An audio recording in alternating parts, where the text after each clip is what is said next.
顶礼本师释迦牟尼佛，顶礼文殊智慧勇士，顶礼传承大恩上师，无上甚深微妙法被千万劫难遭遇。我今见闻得所自愿其如来真实义，为度化一切众生，请大家发无上殊胜的菩提心。下面我们继续讲净土教言。净土教言里面，前面已经介绍了，我们对阿弥陀佛升起信心，欲求往生极乐世界这两个因相当重要。本来前面已经介绍了，往生极乐世界必须要具足4种条件，就这4种条件呢，我想，平时我们自己修净土宗的时候呢，也应该值得关心，值得注意，自己到底具不具足这4种条件？如果没有具足的话呢，可能很难往生的。比如说一个人呢，对阿弥陀佛，经常观想，然后呢，也经常发愿，也经常还特别愿意往生极乐世界，但是他不具足菩提心，他的这种心呢，完全都是自私自利，自己呢，想到哪里去享受一些快乐，这样想的话，这种人能不能往生呢？我想是很多研究净土宗的一些法师们呢，对这些问题应该值得关心，值得研究。因为现在对这个净宗方面呢，也有很多的这个学研究方面的一些高深大德，一些知识分子也比较多，所以我们在其他的一些理论上的话呢，有时候研究也可以，但是最关键的有些问题上，比如说我们要往生极乐世界的话呢，从理论的角度来讲，具足哪些条件？这是我们根据释迦牟尼佛亲口所说的这些经典作为自己的依据来进行探讨。在这个过程当中呢，看看我们这个往生的话呢，不管是别人也好，自己也好，凡是学净土宗的人呢，要往生极乐世界需要什么样的助缘，有什么样的位缘，这方面呢，我觉得应该大家值得关心。今天继续讲下去，如是功德全部是三世阿弥陀佛的发愿力和智慧力换变的，因为极乐世界呢，有这个我们凡夫人是无法言说的许许多多的一些这个殊胜的功德。那么这些功德的来源是什么呢？就像我们《如菩萨行论》里面所讲的一样的，一方面呢，这个具有3根的众生的3愿清净力就是3愿清净力就是导致的。另一方面的话呢，也是阿弥陀佛在因地的时候呢，他发了这样的愿。我们这个48愿当中也可以看得出来，就是他的这个外世界和七世界里面的所有的这些发愿的状况呢，在因地的时候呢，也是这样这个去的。比如说《大智度论》当中呢，也是有的，就是当时那个阿弥陀佛变成那个法藏比丘的时候。在那个世间自在王如来面前呢，世间自在王如来面前呢，他发愿就是所有的这些刹土当中呢，他亲自一个就非常清净的，就像我们现在所讲的极乐世界庄严刹土经里面所描述的这样的一个净土呢，就是他手持我们去年前年学的这个百年传就是百年传当中呢，就宣说释迦牟尼佛的这个功德的时候呢，也提到了当时那个释迦牟尼佛是发什么样的愿，阿弥陀佛呢，就是当时发什么样的愿呢？尤其是在这个《法华经》就是《法华经》里面呢，当时一个国王呢有16个王子，16个王子其中呢，就是阿弥陀佛呢应该是第9位王子吧，释迦牟尼佛是第16位王子，就是当时呢他们这个各自不同的抒持自己的清净刹土就是释迦牟尼佛当时选择我们现在的这样的宇宙这个遍满的这样的一个世界，让阿弥陀佛呢也选择的非常清净善妙的这样的刹土。还有《悲华经》当中呢，也有不同的一些说法，就比如说释迦牟尼佛呢，当时编成那个宝眼这个尊者吧，就是然后当时阿弥陀佛呢，就是编成是无增年这个无增年尊者，就是当时呢，就是也在这个发愿，就是发愿的时候呢，就是也有不同的一些，好像当时宝藏如来面前发愿的吧，所以我们各个经典里面呢，都可以看得出来，释迦牟尼佛在500大愿愿当中呢，说是什么样的插图，而且这个发愿完全已经实现了。实现过后呢，现在我们作为这个修行人来讲，是对释迦牟尼佛的教法就非常有缘的就去年世尊光传当中也讲了我想我们很多道友特别重要的有些话呢，应该值得提醒就值得提醒。你所有的这个千经万论全部要学通的话是非常困难的。但是我们每一次学一部论点的时候呢，里面肯定有一些重要的问题实际上的人也是，比如说一个领导开会的时候呢，下面的人听的时候，就是最重要的上面，那就是他就开始搭一些线就是也有这种情况所以我想我们这个世尊光传当中也是这样讲的再加上呢，阿弥陀佛呢也实际上是世尊光传或者是世尊的这个佛经当中就释迦牟尼佛的佛经当中再三的赞叹这个往生极乐世界就往生极乐世界。所以我们和学者的话呢，对释迦牟尼佛有非常大的这个非常好的一种因缘还有一个呢，我们对这个阿弥陀佛呢也有非常大的这个非常好的一种因缘，就是所以呢，我们一方面一定要这个祈祷我们的本师释迦牟尼佛，就这个作为一个佛教徒来讲是非常重要的。另一方面呢，我们时时刻刻的是对这个阿弥陀佛的这种亲近插图呢，应该有这个信心。有了信心以后呢，自己要对这里呢有这个旺盛的意乐。有了旺盛的意乐以后呢，就是自己会祈祷就是自己经常会祈祷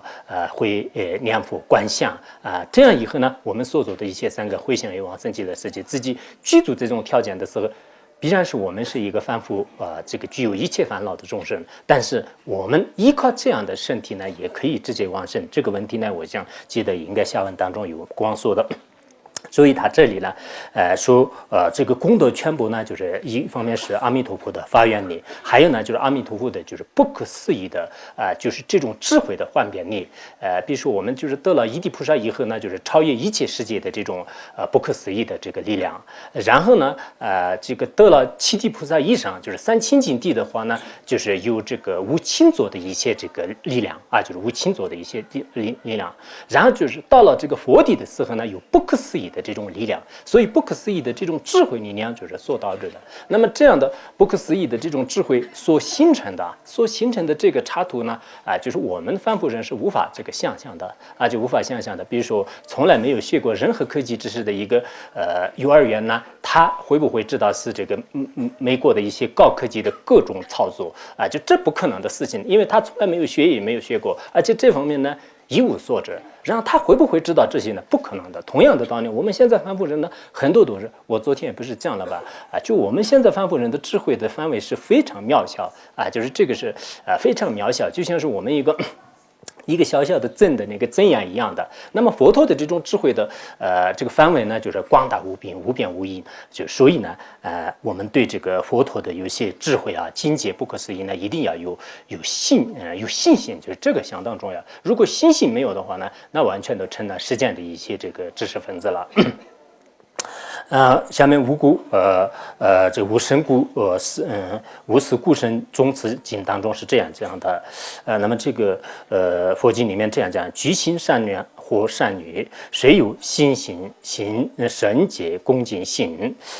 将往生净对，就是将往生净土。他这里说这个具有心行的善男善女呢，只要有信心，就是我们对不管是怎么说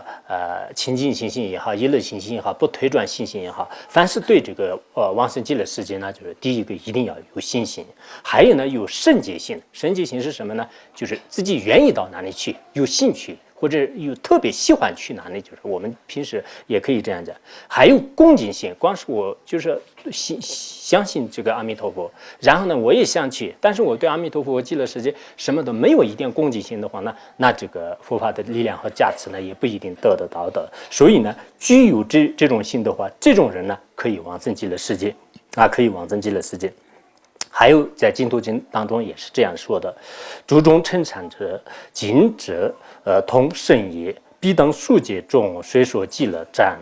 而彼赞颂是总经具之戒，不尽极乐赞呢，也不尽鞭策。他这里呢，比如说我们世界上的所有的众生呢，变成佛陀，并且呢，这些佛陀都具足清净的智慧，完全通达一切世俗谛和圣义谛的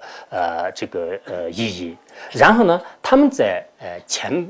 千上万的这个戒里面啊，成千上万的戒当中呢，虽然已经圆满的瞻仰了极乐世界的各种各样的功德，那么这样赞颂功德的时候，这个赞颂的时间就是多生累劫，也就是说千百万劫呢，就是一一的全部都过去了，就时间已经过去了。但是呢，这个赞叹极乐世界的功德呢，就是还没有这个说完。就是还说不完的。然后这些诸佛们呢就赞叹极乐世界的这个语言或者是辩才呢，也是这个用不尽的。比如说我们实践的一个人的话呢，你到一个某某地方去，然后你在这个地方的功德啊，你说的话可能是说半天、说2天、说这个几天以后的话呢，所说的内容呢也已经用完了，就是讲完了。然后呢，这个能说的这个语言呢，也已经到这个净土了，就没办法了就前一段时间我去上海放生，我就最多可能是5分钟就已经讲完了上海什么什么什么，然后我的语言就这么已经讲完了但是并不是这样的。极乐世界的这个妙言功德的话呢，就是一切佛陀呢，就是以各种这个身辩力来宣说的话呢，也是这个说不完的，就是有这么大的这个功德。何人称数劫，分为成，细为成，教彼多世界，满宝做布施，就人不管是什么样的人呢，在这个像微尘那么多的无数的世界呢，再细成有微尘那么多的这个最细微的一些细尘，那么比这个更多的世界当中全部都充满珍宝就金银财宝，然后呢上供下施。当然，这个功德是不可思议的。何人一听闻阿弥陀佛名，极乐生功德欢喜二合掌，此佛身前佛。那么其他一个人的话呢，他就听到了阿弥陀佛的名号，然后又同时听到了、知道了这个极乐世界的这各种各样的功德。那么这个人心里面就是对阿弥陀佛和极乐世界升起极大的欢喜心，然后呢，他就顺便就是合掌。就是顺便合掌。昨天的不是我们讲了一些极乐世界的功德，我们这里有些道友的确实是这个好像跟以前有点不同，就是心里面呢，就以前始终是觉得是这个念佛法门的话呢，好像是一些老太太、老公公他们的一种这个课程而已，就是对我们这个知识分子、对我们学密宗的人来讲是好像无关紧要的事情，绝对是没有什么多大的这个关系，就是很多人可能这样这个认为的。然后我们依靠这个上师如意宝和门后仁波切的这个教言以后的话呢，绝对是我们不管是什么样的身份呢，这个净土法门是非常这个殊胜呢，有这样。然后你的相续当中升起这样的境界以后呢，就平时就是念阿弥陀佛的名号也好，平时我们到汉地的一些寺院里面呢，经常就是早上的时候、晚上的时候呢，就是南无阿弥陀佛、南无阿弥陀佛，一直这个以各种各样的音呢，就是念诵啊。那么这个时候呢，我们就不应该有一些蔑视的这个眼光，这些人真的功德非常大。你看，听到一个佛号的功德也是那么大的话，那早上晚上一直这样念诵，那这个功德是真是不可思议啊！我们升起信心，然后这样合个掌的话呢，那么这个功德呢，远远的超过什么呢？就是整个3000大千世界的遍满各种珍宝来上供下施的这功德。所以呢，我们现在所有的世界遍满这个珍宝，不要说是我们这个经堂里面呢，就是各种这个金子啊，什么那个银子啊，以这个来供养这个或者布施的力量也是没有的。如果我们今天稍微做一点供养的话，那就是绝对是功德特别大但是我们听到这个阿弥陀佛的名号，就比如说念佛机啊，或者是我们平时这个道友们就是辅导的时候呢，就是阿弥陀佛的名号耳边听到的时候，这个都可能没有什么的，就是顺顺便便就过去了。但实际上我们对这个佛陀的经典呢，好像可能有些人还没有这个真实的信心，再加上呢我们自己呢确实是这方面的这个了解很少的这个原因。如果真正是有这个信心的话，那确实有这么大的功德，这就是佛陀的金刚语，就是无虚的这种真实语就无虚的真实语。所以平时呢，我们那个就看到一些怎么说啊，就是在外面这个念佛的就还有呢就是一些那个对这个弘扬净土法门的这些大的法师们也好然后呢就是一些这个居士们呢就是对他们呢应该有这个恭敬心。我们不应该是自己学的，好像我现在是每天的是念什么什么咒语啊，就是看到我这个修无上大圆满的修无上这个大树印的，我是观托嘎的，我只看虚空当中，我不管这些，平时我们有时候呢，我觉得是，怎么说啊？就是我们有些这个会到这个寺院里面以后的话，那我以前看见这样的，有些以前。到了藏地去学密宗的有些道友，他回到他自己的寺院以后的话呢，早上那个上堂啊，就然后这个晚上念诵的时候，他就觉得我不去了，我是学密宗的人，我就看我的这个大圆满现行然后我就念一个我的这个心咒，这个念佛法门有什么的，然后给什么一些道友啊，就是在里面这个通参道友这个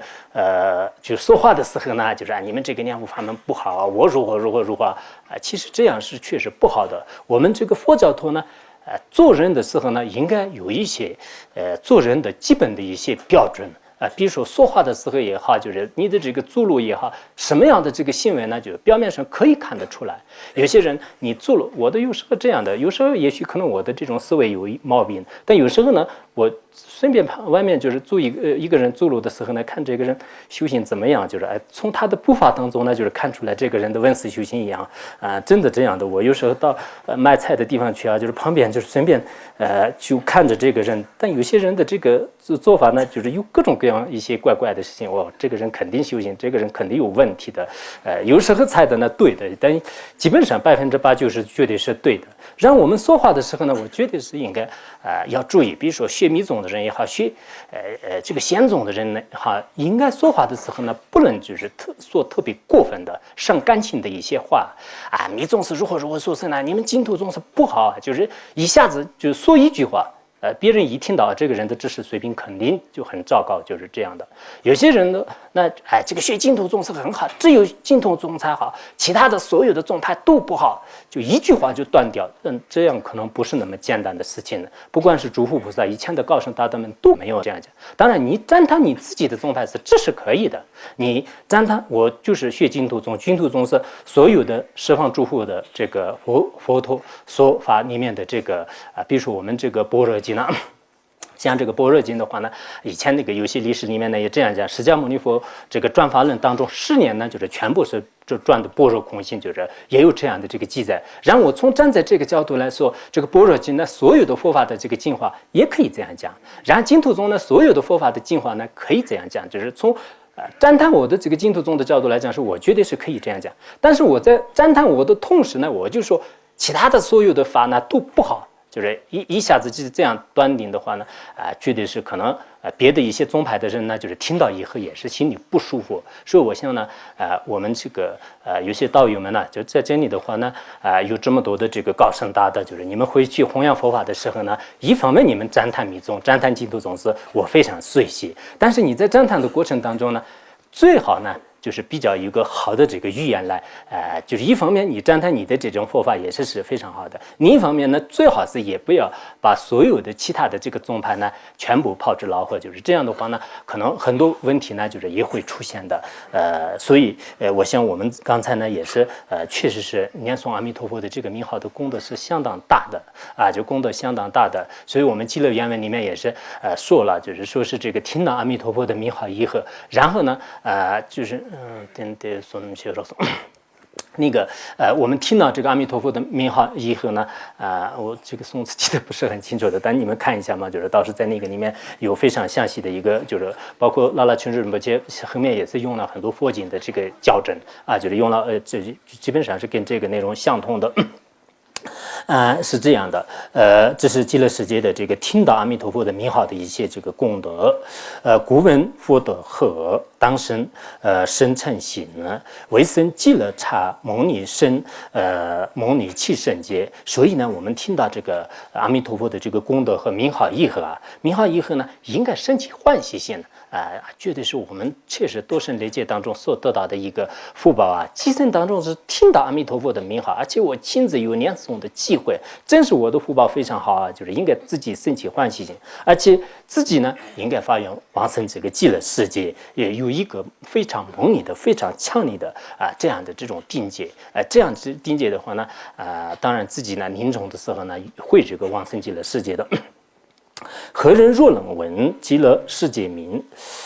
彼佛诸审查不及，无法于就是如果我们听到这个阿弥陀佛或者是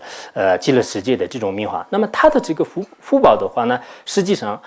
在这个所有的殊胜刹土当中呢，就是用语言来表述。用语言来这个线索，不管是佛陀也好，菩萨也好，那么他的这个功德呢，就是在所有的世界当中的这个语言也好，所有的世界当中的这种善妙的能权呢，就是无法这个比喻的意思。交通大富于智者，富更多。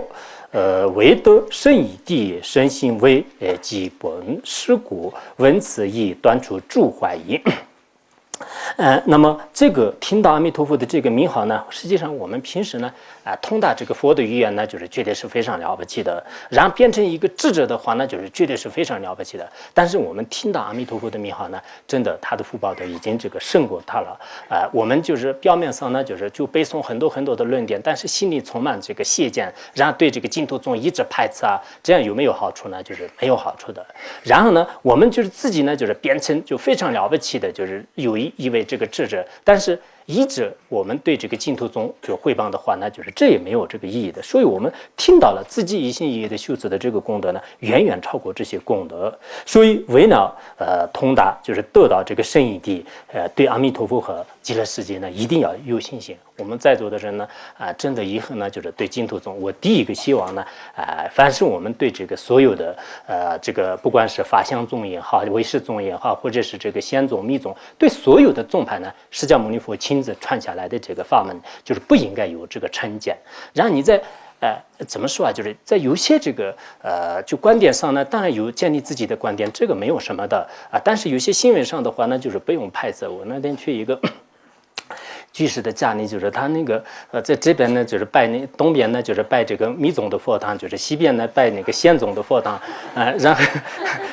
我说你是不是特别害怕那个净土宗和密宗的这个佛像互相打架？然后他从这个净宗的这个佛堂里面呢，就是全部是一些汉传的净土宗的这个佛像啊、坦卡啊，就全部是拜的这样。然后这个西方的这边呢，就是全部是拜的这个密宗的坦卡啊、佛像啊，就是也是这样的。但是他呢，就始终是觉得这两个不能合在一起。如果合在一起的话呢，就可能有点乱了。这就是我们对这个佛法确实是不懂的一种原因。就不懂的一种原因比如说我们那个藏传佛教当中也是不管是这个摩诃仁波切也好，文殊菩萨也好，或者是什么这个宗喀巴大师、萨迦班智达，全部是拜在一个佛堂里都是可以的，这个没有什么矛盾的。但是他们呢，就觉得是特别害怕。这就是我们对这个学习佛法非常欠缺的原因所致。如果懂得这些各教各派呢，圆融无为，就融会贯通。如果懂得这个道理的话呢，就不会有这些这个成见，也不会有这些执着就不会有这些痛苦。所以以后在这个修行过程当中，有时候呢大城市里面的人确实现在缺少佛法的这个知识，实践的知识各方面就非常丰富，但是佛教的这个知识的话呢，非常简单的问题他就弄得特别麻烦，就是弄得特别害怕，而且觉得是这样做可能不行，那样做可能不行，就是好像没有学佛的时候呢，他心里都特别干净，就是很平静。然后一学佛以后的话呢，就是可能不行，就是念护法神也不行，不念也不行，就各种各样的一些这个疑惑。这就是我们没有学习佛法。其实我们看到很多书学习很多佛法的话呢，不会有这些痛苦。非常希望呢以后我们这么多的一些年轻人呢，就是依靠自己的这个能力就是传播这个佛法的精神，就这一点很重要的。然后以前还有在外面呢，就是有很多的一些居士就有一定的智慧的这些人这些人的话呢，自己也是应该定时不定时的这种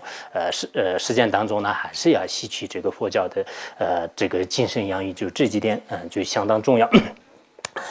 他这里也是刚才讲了，所以我们为了得到这个圣义地呢，应该这个信心就是很重要的。真理是圣义呢，也不一定是我们空性圣义的意思，就是说自己往生极乐世界或者是获得这个阿弥陀佛的各种加持功德所以这个圣义的范围呢，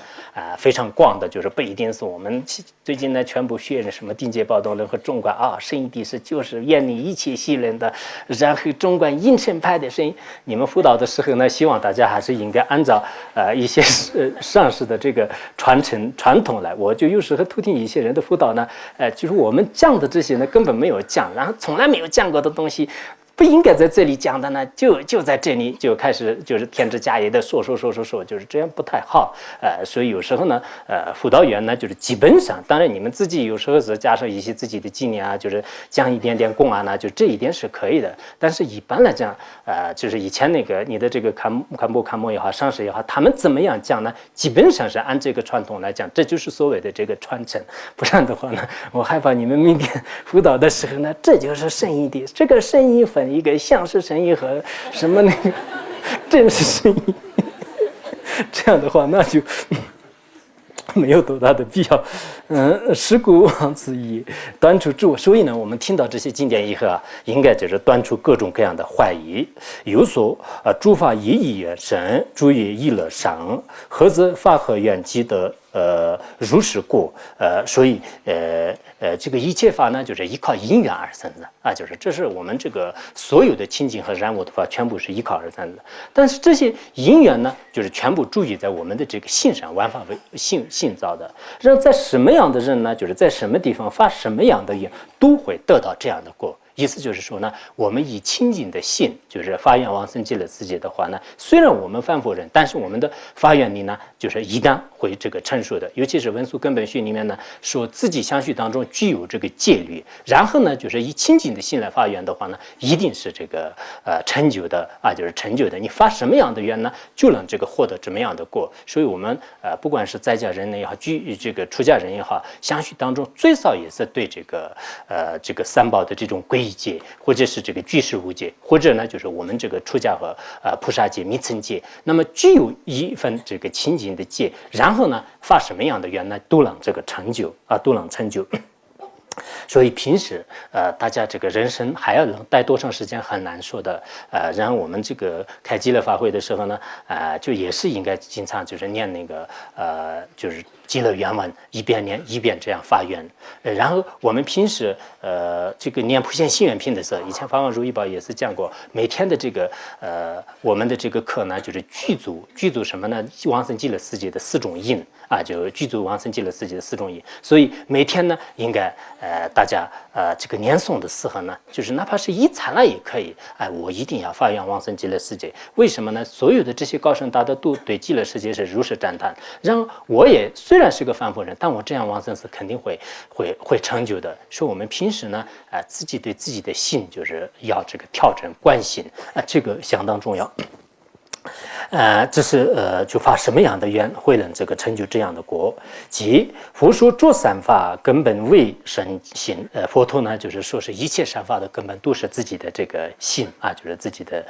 这个心了。因此说生起心性是至关重要，就是对什么样的法呢？就是对生起心性是至关重要。不生起心性的障碍有3种。那么我们有些人可能这样讲对极乐世界的话呢，你们都这样赞叹，但是我不知道一直是生不起这个信心这对上师也好，对佛法也好，有些人呢可能有这样。当然，这个生不起信心的话呢，可能有2种因缘，就是一个呢前世的这个业力非常深重，一个呢就是暂时的这种自己的这个各种障碍，这个先前就是可能有这2种。但是我们牵除这些心性的障碍呢，就是有这个3种，就是一定要断除这3种这个废量啊。就我们讲一命的时候呢，就是讲废量，不是真量。那么这3种是哪3种呢？为止、谢止、怀疑就是为止、谢止、怀疑，必须要断除这3种障碍。下面我们仁波切一个一个的讲了，所以我们对往生极乐世界呢，就不能生起信心的3种障碍。首先是第一个叫做为止。什么叫做为止呢？从隐敏的法语来讲的话，这叫做是不务事，就是没有了悟的这种意识。因为我们对这个极乐世界呢，就是没有完全了解的一种意识，就这叫做是为止。我们为什么对极乐世界和阿弥陀佛生不起信心呢？很多人都这个情况不知道。原来不知道佛经里面这么告诉我的，阿弥陀佛的功德是如是大，很多都不知道，就是所以这个原因导致的。有些人呢说，现在净土宗的有些法师虽然在整天都是在这个通过一些比如说通过网络啊、电视啊，还有一些VCD 以各种方式来宣讲，但是我没有兴趣。其实这样不应该说，不管是哪一位法师，对说法的法师一定要有信心。然后呢，你这个信心是什么样来的呢？以前你对这个不了知，现在呢了知以后，就是才会这个生起信心的。所以第一个是为了知。如果为了这极乐世界以阿弥陀佛的殊胜功德，就不会希求往生必差度。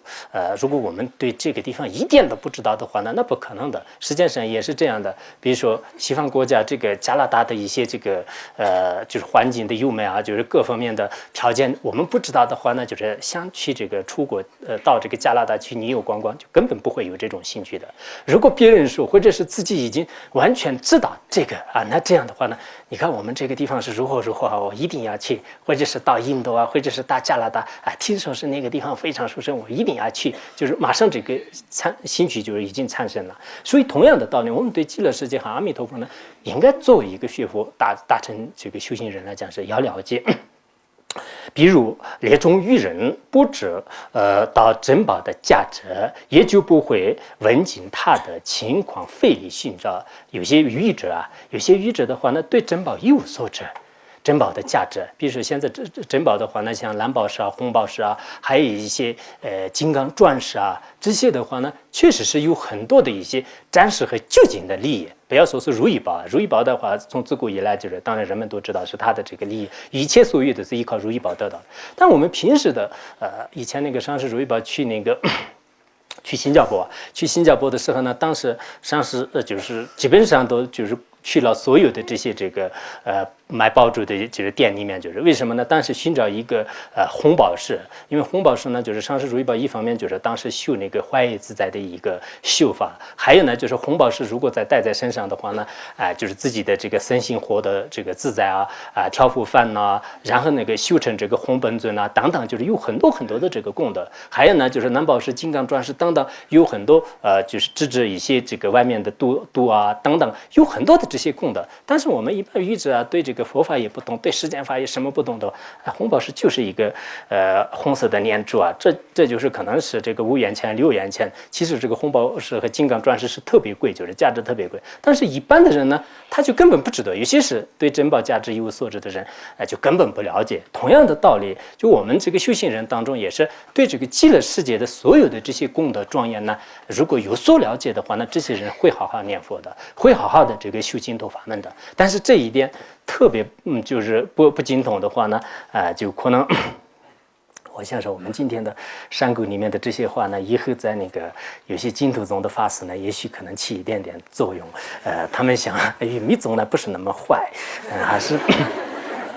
开玩笑。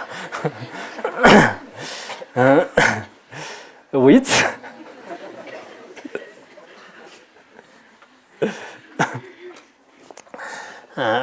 我们藏传佛教，别人说是密宗的话，这是肯定不对的。我们学显宗、学密宗，所有的这个宗派都学，就是所以，仅仅是去密宗的话呢，就是学显光庄论的时候有这样的，就是以过的，以印的密呢，就是去为过，就是可能会这样的，不然，光说这个藏传佛教全部是看成密宗的话，这是一个大的误解。为此，素先应当听闻，或者遵照无垢经教中所赞叹极乐世界的一切功德，并宣为人宣说。所以呢，我们素先一定要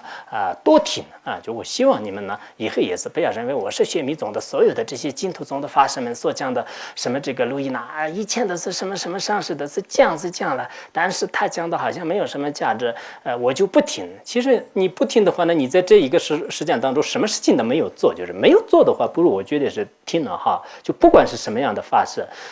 我自己呢，觉得是真的有些。我前一段时间也讲了，就是我去年的一个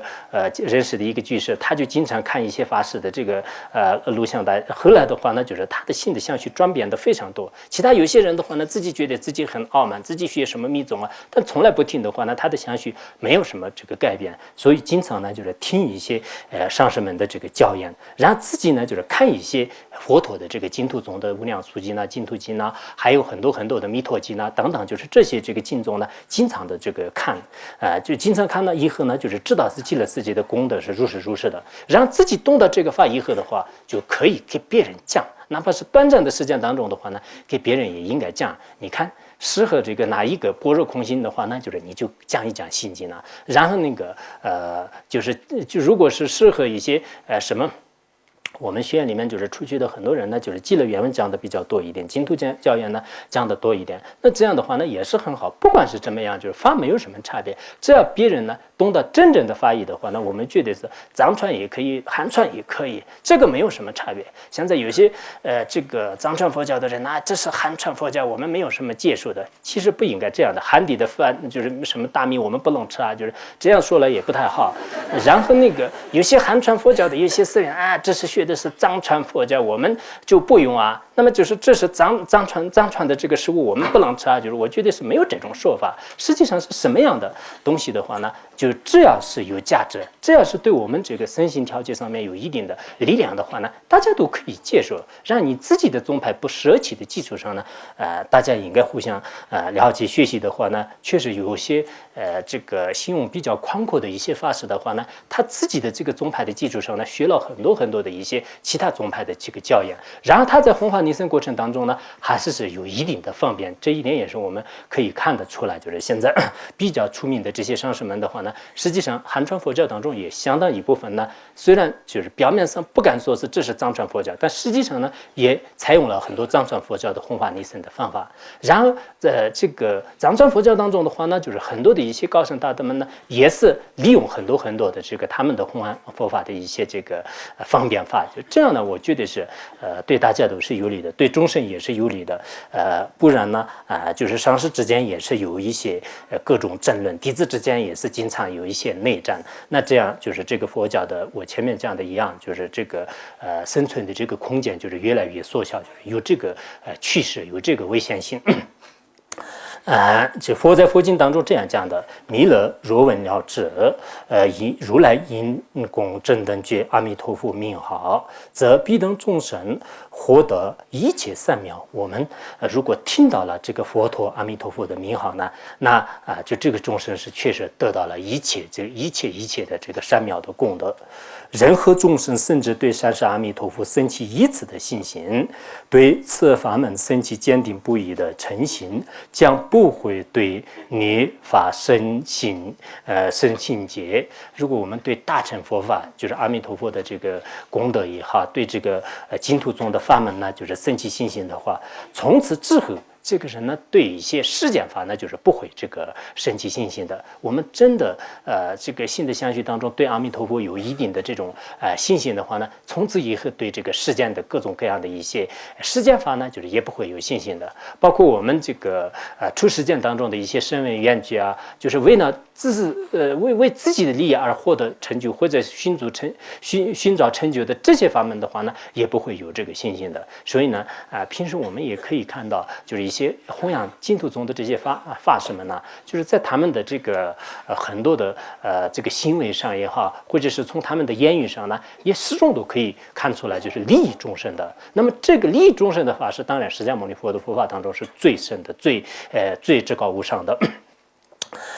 这是那个就是当时释迦牟尼佛呢，就是对弥勒菩萨的就是这样的一种言教。然后呢，弥勒如因圣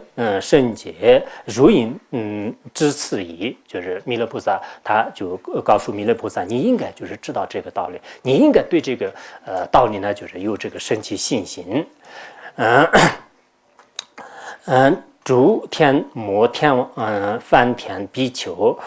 婆罗门等一切世间也应书此读诵精通此法门。世界上当中的这个所有的这个天人也好，魔众也好，还有这个梵天啊、比丘啊、萨门啊、世间的优婆塞等这个所有的这些信众都应该书此念诵。还要精通这个法门，并以为他宗广泛宣说，也应欢喜修持。就是对他宗呢也应该广泛的宣说。然后自己呢就是光是自己也经常那个听到过，然后念一点，但是从来不修持不行的。就是一定要修持。所以我们对念佛法门呢，当然是非常熟悉的。但是在念佛法门的过程当中呢，一定要学有关净土宗的一些知识，就是这个很重要的。现在汉地有一个问题呢，好像觉得是所谓的净土宗呢，只是老年人的一种修法，所有的这个年轻人呢，就觉得是净土宗好像没有什么噱头，就是到了哪一个寺院里面的话呢，基本上是50、60岁的人以上呢，就是念佛的人比较多。然后他们的话呢，所有的净土宗也是只是念一念而已的，然后除此之外的话，理论上也没什么科学的有这么一个趋势。我觉得这种趋势一定要改。这个年轻人呢，我觉得应该一方面要念佛，一方面呢就是对往生极乐世界的有关这个修法要掌握，然后呢对这个净土法门就是应该学习，就是这个觉得很重要。然后自己通达以后的话呢，观弘这个净土的法门就是观弘净土的法门。乃至三协经含义和当数册并对此作本色相就是自己删写经典以后呢，现在都是一般来讲，删写经典的人比较少，因为现在这个科学仪器什么这个复印机这个打印机就是有通过印法本的就方法就比较多了，这样的话不管怎么样，你这个净土中的这些法本呢，就是当做自己的，就是我等大师释迦牟尼佛就是做佛像，就是平时呢就是在这个经当这个经典面前这个磕托发愿做那个一些这个气质功就这些都是非常需要的。因为这个气质功呢，实际上我们这个华严经的精神就华严经的精神，所以汉传当中，汉传佛教里面以前并没有特别的强调这个气质功，但实际气质功呢，要学习华严宗的时候呢，一定要很重要的，就是很重要。何人若想寻属将无量众生安置于不退转真等觉菩提果位，遇见30处有怀阿弥陀佛就无量所佛，并希望完全速成极乐世界殊胜圆满庄严的功德，则为了闻此法，应当跨越遍布火焰的3000大千世界而听闻。他说，如果我们在这个世界上呢，有些人在很快的当中是无量的众生安置于佛国就安置于如来真等觉果位，就是这是一个想法。还有一个呢，想见到这个阿弥陀佛，想见到阿弥陀佛。第三个呢，就是说自己想获得这个极乐世界的各种庄严的功德，或者是自己呢完全让这个往生到极乐世界就有些人呢，像就是所有的众生呢也是什么安置这个佛的果位，然后自己呢就是早一点见到阿弥陀佛，自己呢早一点往生极乐世界。如果任何一个人具有这3种愿望的话就是具有，我想我们在座的人呢，应该说是这3个愿望是谁都会有的。度众生就是想不想呢？我想是肯定很多人的是，只不过是现在凡夫人没有力量，不然的话，学大乘佛法的话，一定要度众生，这就是我们的这个目标。然后呢，要度众生的话呢，就像以前上师如意宝所讲的一样的就是没有这个见到阿弥陀佛呢，光是我依靠凡夫的这种力量呢，就是确实是自己的根本没办法，就是度众生就是没办法度众生。所以呢，我一定要见到这个阿弥陀佛，就是然后要见到阿弥陀佛的话呢，就是一定要往生极乐世界。有关这个经典当中都是这样的，就是要这个先到的极乐世界，极乐世界获得一切功德以后的话呢，才可以幻化出或者是显示出各种各样的化身，就是来到这个娑婆世界来度众生，是这样的。所以呢，这3个愿望，我相信我们在座的所有的人也好这个所有的这些凡是学习大乘佛法的话呢，应该有这3个愿望。如果你有这3个愿望的话呢，那你一定要听说这个法门，书持这个法门，书持这个净土宗。为了这个获得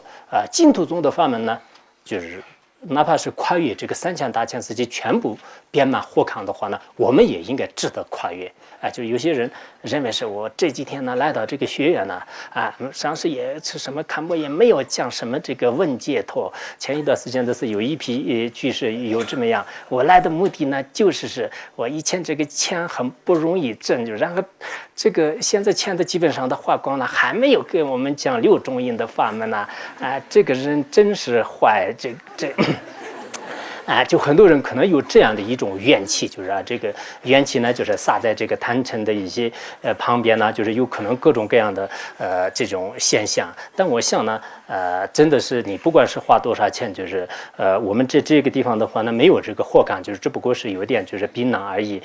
这样呢也值得到这里来，就是这个听说。然后不管在汉地也好，在哪里也好，哪里有一些听闻这个净土宗的法门的话呢，应该不顾一切的就是一定要到哪里去，就是你看佛经当中也讲的非常微妙，就是获得这样的法门呢，应该就是遍满火焰的这种3000大千世界呢，也可以去听闻，听书之后，当从内心深处升起欢喜心，就是听完了以后的话呢，应该这样想：我一辈子当中没有听到什么其他的法，但是呢，我听到一个弥陀经，我听到一个净土教言，我听到一个极乐圆满啊，我的一生当中是真的很圆满了啊！就去年我们这里，这个一些经宗班的话，那就是都已经讲了一些净土教言呢，还有那个什么这个极乐圆满大说啊。但是有些人呢，就是听完了以后觉得还可以，已经写完了，好像心里面一点感觉都是没有的。其实这就是我们对这个佛法的这个功德呢，还没有升起决定的境界，是这个原因的。如果我们对佛法真的有种坚信不疑的话呢，哪怕是在这里听3个月的课，一辈子当中再没有什么其他得到的话呢，也值得心满意足真的是这样的。但我们凡夫人的话呢，就是该值得赞叹的呢不赞叹，该值得就是觉得难得的东西呢，就是没有什么感觉，就是不该就是觉得好像我今天到了这里以后，我得到了1万块钱的，哎，今天真的我好有这个福气啊，我好有福报啊！你看，就是平白无故的，我今天的是得了那么多钱呐，这就是人民币啊，就是眼睛的是真的是大大的。但实际上，我们就是得到了一些真正的佛陀的一些精髓的教言的时候呢，好像执着忘忘就无所谓的，反正今天听了又要去辅导啊，要好麻烦呐、也应当为获得精通数字善邪修此法而发牟尼精进心。所以呢，我们真的在难得的人生当中呢，依靠上师的价值，就是遇到这些法呢，就是对这些法门应该就是值得精通，值得熟知，还这个善邪修持这法门而精进，就是一定要精进不精进不行。刚才来一个纸条，就是说是我们这里有些女众道友的话呢，说是早上4点半的要出来这个背书，就是到经堂里面去背书，所以路灯呢，就是可不可以提前半小时？就是我觉得是这些人真的非常了不起。早上4点钟的话呢，4点半就出来的话，可能就是我刚才想了一下，就是可能大概是4点20分都已经这个起床了，就是应该起床，不然的话那可能不行的。那这样到那个经堂的时候是5点钟准时背诵这样的。我们这个有些道友的话呢，可能8点钟的时候还眼睛都睁不开，就觉得是还想睡觉。所以人与人确实是不同的。这个萨迦格言当中也是有的，就是人与人也不同，就很多这个马匹与马匹之间也是不同的，然树木与树木也是不同的，就是很多这个有价值和无价值是有一定的差别。所以这些人的话呢，我相信我们就是虽然我就是讲着是非常这个可怜，但是呢也许我们这个说出来了以后的话呢，就是对他们的相续当中就在未来就是也可能有一定的这个好处。甚至在如来这样的短暂的时间里，也应当为他宣说就是甚至非常短暂的时间，就是记一头这个母牛的这个奶的话，那就是可能就不需要这个很长时间就不需要很长时间，可能是几秒钟几秒钟可能不行，就是几分钟吧，就是但这个有差别，就是像我们听说是那个新疆和蒙古的这个很多人呢也记牛奶就是特别擅长，就是特别善巧，就是这样讲的。藏族的话呢，藏族一般是有些姑娘呢，就是通过挤牛奶或者是打那个酥油茶，就是就这方面来，看他这个人是有没有智慧的。所以好多藏族的姑娘的话呢，就是一边念什么那个极乐言文，有些是一边开始挤牛奶，也有这样的一些情况。有这样的，好像我看见他们的动作都是这样的。但是我们藏地呢，一般传统是这个男人就是不让挤牛奶，如果挤牛奶的话呢，说明他的那个妻子已经这个旺盛了，就是有这样的传统。不知道新疆和蒙古哪里是不一样的，所以出家人不要说，一般的男人的话呢，就是从来看不见，就是挤牛奶。如果见到以后的话呢，就是别人都会笑的，就是这样的。只不过别人呢，就是能看得到，就是藏地女人呢，就挤牛奶。那么这个的话呢，我刚才讲的就是那个特别快，就是有些呢，就是可能是这个1分钟左右。那么我们大概利用1分钟的时间，就是挤牛奶的这个时间呢，给别人就是讲一点，你多学一点阿弥陀佛，阿弥陀佛的功德是很。就是你好好的念佛，就是念佛的功德很大。你现在学密宗，如果实在是没办法的话，那你好好的念佛，就是这样呢。给他讲的话呢，虽然是短暂的时间，但也许你的话呢，就是对他的一生当中起到作用的。有时候有些修行人的话呢，一个上师一个道友的一句话呢，就是对他的一生当中的转变是非常大的所以我们平时呢大家这个不管是你坐火车也好，就是坐那个什么样的也好就是有时候呢，就是旁边的有一些。有因缘，那天我们去上海的时候呢，就是旁边有一个人，就是然后他也觉得是对佛法有点有眼一样，然后我说我明天去那个放生那个就是你也这个去不去？就是他当时是答应了，然后回去以后一直打电话，就是就不幸就是一直没有通电话后来呢就因缘就错过了，就放生的因缘就错过了。所以有时候呢人怎么样的话呢，也可能就没办法的。所以我相信你们也是以后不管是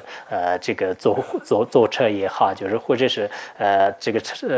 坐飞机也好，就反正旁边有人的时候呢。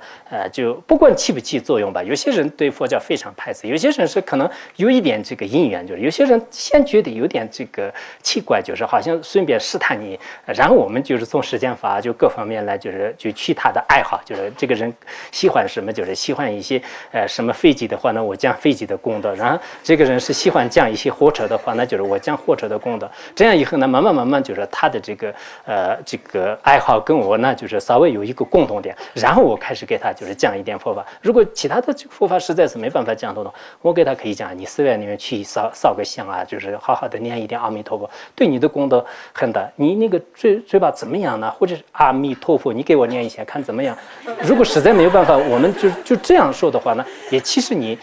比如说我从色达到这个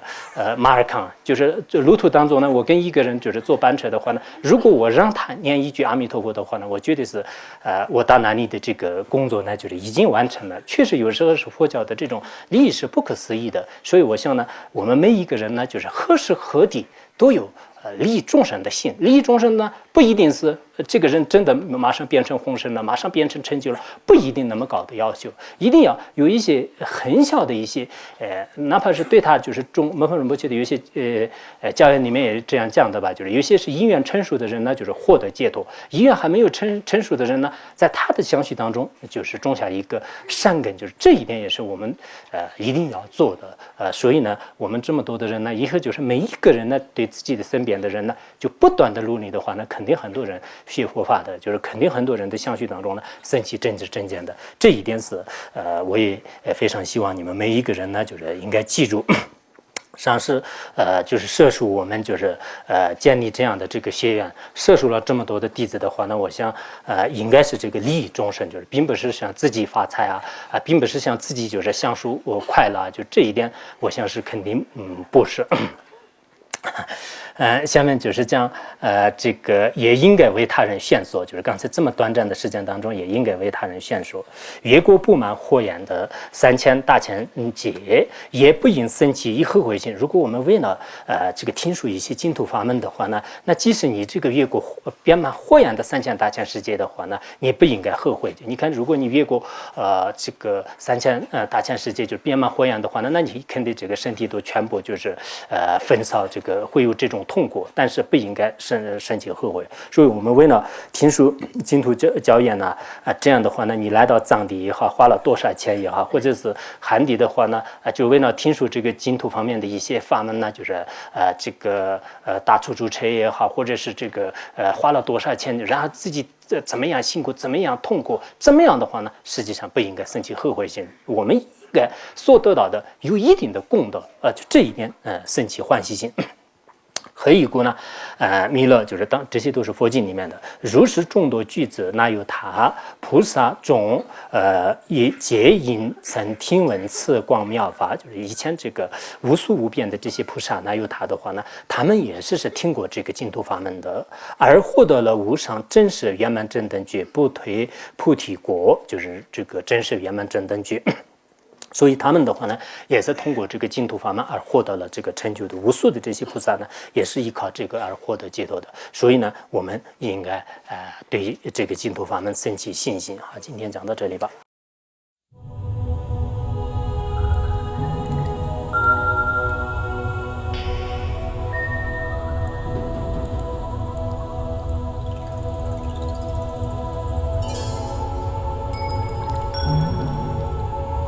sonunda yitamsa rubanya tonani bejana bashi jirgana jirano chupai chupun solen droa